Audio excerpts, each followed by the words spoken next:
Weeks after Typhoon Mawar hit the island, we are still picking up the pieces. The Federal Emergency Management Agency, better known as FEMA, is still on the ground helping the island recover. Our ABC 7 News Washington, D.C. correspondent Rachel Knapp spoke with officials from FEMA on the progress they are making. Typhoon Mawar was one of the strongest typhoons to hit the island in decades. Jeremy Edwards, the press secretary for FEMA, says the recovery process is still ongoing. Well, fortunately, we were able to see the storm coming and we were able to get the personnel on the ground needed well in advance, as well as the resources.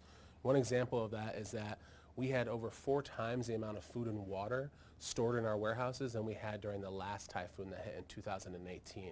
And it's that type of preparation that has made this recovery effective on the front end to make sure that we were able to hit the ground running once things got underway.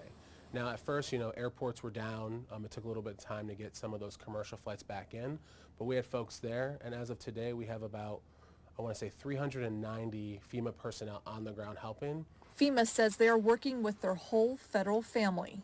So we have our partners from the U.S. Army Corps of Engineers helping with power restoration. Over 80% of the power on the island has been restored.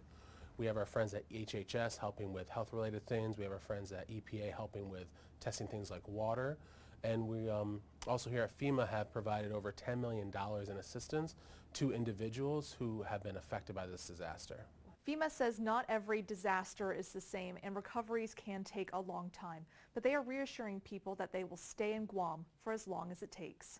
We are seeing progress, we are seeing debris getting removed, we are seeing power being restored, and we are seeing more and more people be able to jumpstart their recovery based on the funding that we're able to give them.